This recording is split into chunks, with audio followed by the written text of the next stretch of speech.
you go about constructing a game plan to deal with them tonight? Well, quick turnaround against a very, very unique team. And to your point, they've got, big guys that do a phenomenal job offensive rebounding. And you would think that for front court players that rebound at the level and the rate the offensive rebound, that they're playing close to the basket. But they're big men and facilitators of their offense and are at the top of the key, and they're handlers, they're distributors. They start on the fast break. Really, their offense is run through their centers. So those guys are very gifted and very talented because when they do roll to the basket, they get a lot of free runs. They're strong and they're physical. They can post up. So a lot to get prepared for in a very short period of time, but certainly it starts with keeping them off the glass and trying to put pressure on them, their bigs on the perimeter as they try to facilitate and generate offense. I think fans marvel at Nikola Jokic, what he does, over 7 assists a game, 10-plus rebounds, and certainly he's had big scoring nights. How do you minimize his impact on this game tonight? Do you have to get into his airspace and not allow him to touch the ball where he wants it? I think that's important. I also think with him is, a lot of times tendencies for big men are to back off big men because most of the time the big men aren't shooting. He's a guy that does shoot threes, and you got to be up. But more often than not, bigs give him a little bit of a cushion. I think when you give a player like that a lot of cushion, it really, really promotes his ability to see the floor, to make passes, and to create opportunities for others to score. So we've got to be up there and we've got to pressure him. We've got to make the timing of what he wants to do offensively a little bit off. The further we can push him out, the easier it is for our guards to get over some of those screening actions that they run. So there's a lot that goes into defending him because he's very crafty, skilled, he's smart. He'll fake things, he'll up and under, he'll shot fake, he'll try to draw fouls.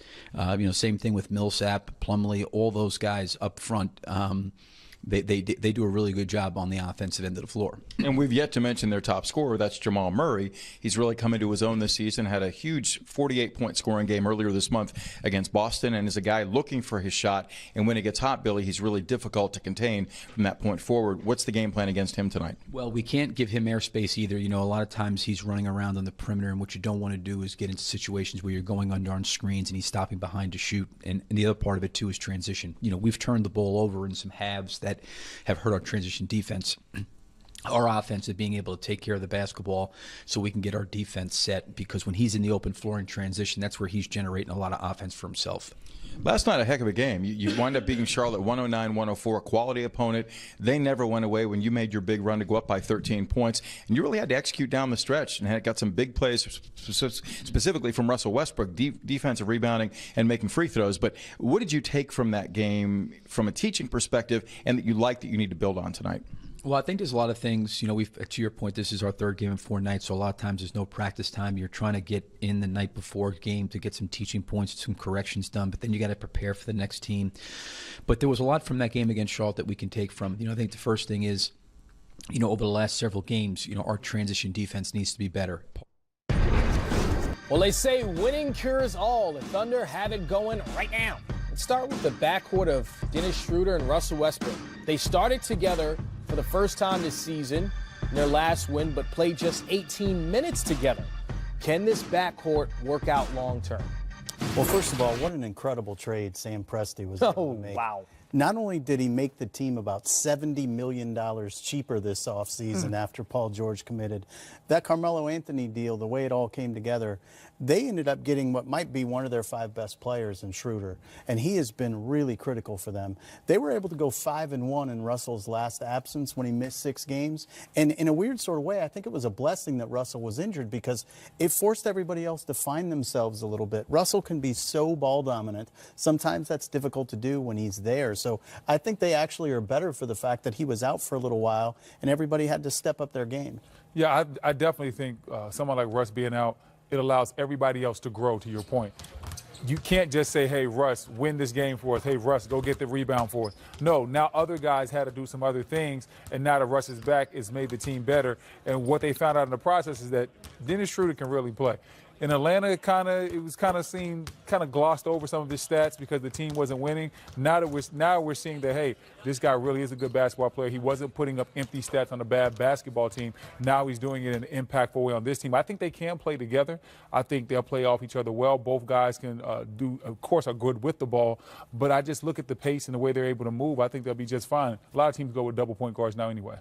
Last season, the narrative for the Thunder positively was their defense when they were playing well. Negatively was their shooting when it wasn't going so well. Well, right now, the Thunder have the second best defensive rating in the league.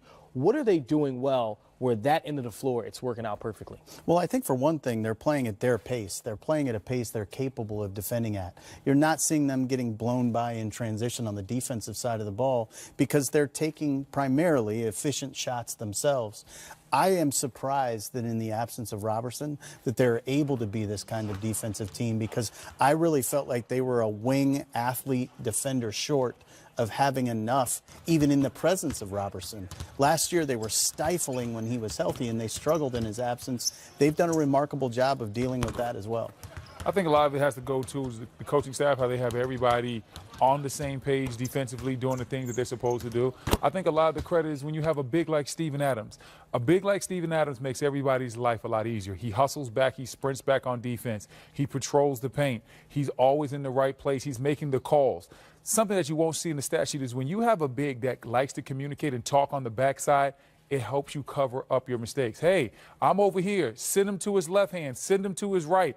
Send him to the baseline. We got a trap coming. Switch the screen. All that communication, it helps everybody because the guys on the perimeter, they can't see what's behind them. So when you have a big that's active and talented like Steven Adams and he's talking on the weak side of your defense, it can help make guys a lot better defensively. And they also may have found something in Nerlens Noel. Yes. Because when Steven left the court last year, they really struggled defensively. Now when Steven leaves, they have that long, athletic, active defender that you're talking about. Kind of similar to what the Lakers found with Tyson Chandler and JaVale. Very similar. Sounds like it.